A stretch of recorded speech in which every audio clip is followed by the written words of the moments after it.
Hey guys, welcome back to the channel. As many of you may know, my name is Jacob Francois, a creator that is currently living in the Philadelphia area. So today I wanted to talk about photography.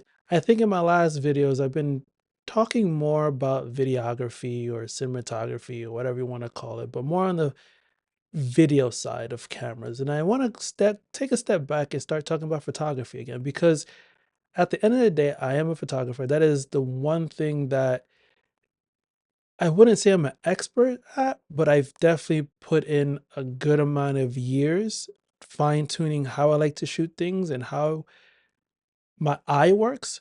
So, long story short, I started taking photos in freshman year of college, which was in 2010. We're at 2025, so about 15 years taking photographs. Sometimes it may not seem that way, but it's usually because I'm always trying to try new things or learn new things. So, there's going to be a new series of threes, if that makes sense. No, there's going to be a new series called something something threes. So today we're going to talk about my three favorite lenses to use in the studio last year and possibly what I will be continuing to use in 2025. Let's start it off with the Sigma 28 to 70 lens. This lens has been a staple attached to my Leica SL3. That is the body that I use mostly inside the studio. This lens has been a staple in my workflow when it comes to studio shots. Being able to get a wide shot, something to showcase the studio and the subject inside the frame at 28. Also being able to get closer up to my subject with the 70 millimeters to get some more separation from the background, because this lens is f 2.8 lens. While it's not the widest lens, it definitely creates that lovely separation between the subject and the background, especially when I'm using continuous lighting. I do sometimes have to, push it out to probably ISO 800. Sometimes people hate bringing their cameras up to ISO, anything besides the base ISO. And I think with how technologies are nowadays, you're capable of shooting ISO 800 and it's a clean, wonderful photo. So here's some photos that I've taken with the Sigma 28 to 70.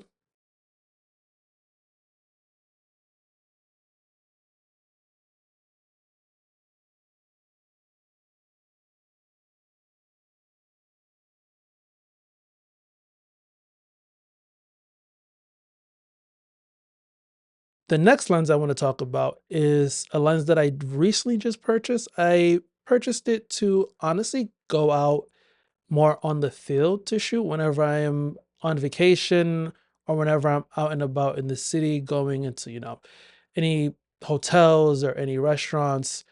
I carry the Sigma 28 to 45 1.8 lens, which with 1.8, it allows me to shoot in more scenarios without having to increase my ISO. So let's bring that back to the studio. This lens, wide open, shooting at either 28 or 45 is magical.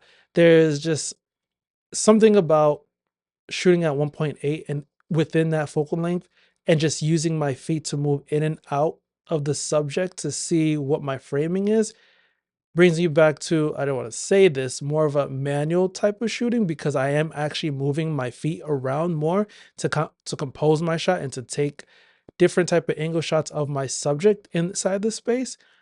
I'll most likely have a separate video about this lens in particular. I think, well, I try not to focus on gear. I really want to shine and showcase the gear that I actually use and I actually spent my own money on.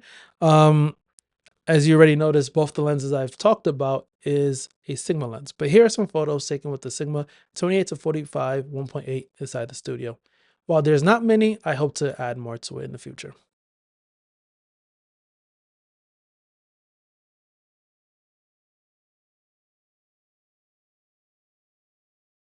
Last but not least is also another Sigma lens, the 85 1.8 art lens. This is, if you've been shooting long enough, you know that portrait lenses usually gravitate between 85 and 135. I haven't owned a 135 lens and a 135 length lens in quite some time. So for me, my sweet spot, and also because my studio is only so big, I've gravitated to the 85. Shooting at 85 at 1.8 is just magical. It's creamy, it's bulky, it's any and everything you may want.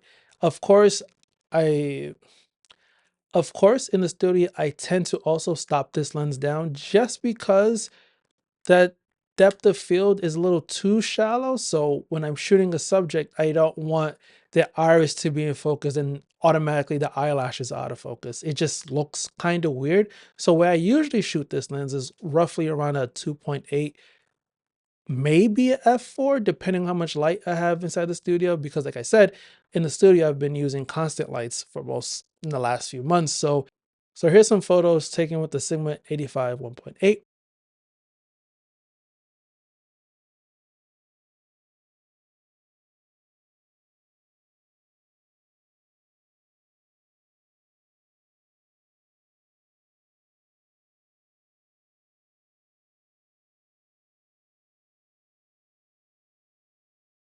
Now, there is a fourth lens that I want to highlight in this sequence. While it's not an autofocusing lens, and of course it is almost the price of all those three lenses combined and maybe more, is the Leica M50 Lux latest version, close focusing version. I've only owned this lens for maybe a few months. I purchased it during the summertime of 2024. While I do a lot of street photography with this lens, when I have brought it into the studio and used it in the studio, it is quite a magical lens. I've usually shoot this with my M10 monochrome inside the studio. Maybe I'll adapt it to the SL3. But if you're already an M shooter and you're always in the studio and you want to try something cool, you want to be more deliberate with your shots, there's nothing more magical than this 50 lux. Of course, you could get a Noctilus, but that is neither here or there. But here's some photos taken with the Leica M50 Lux.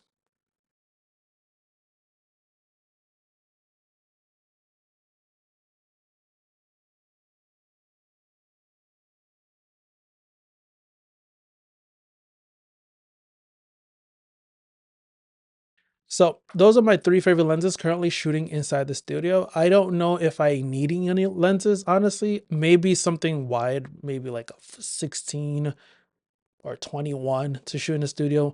If I ever see myself shooting multiple subjects at the same time and I am creating an amazing elaborate set and I want to feature that set in my shots, maybe I'll go wide to a 16 or 21. But as of right now, the 28 is more than wide enough for almost 99% of the things that I do. And while I do like collecting gear, I try not to not use my gear or allow it to collect dust. So for right now, I'm really happy with these three lenses that I use inside the studio. I'm sure in future videos, you'll also notice that I use these lenses for other environments in other ways. But with that being said, hope you like what you hear. Let me know what you're shooting inside the studio. What's your favorite lenses that you use inside the studio? With that being said, my name is Jacob Francois, and I'll talk to you next time. Peace.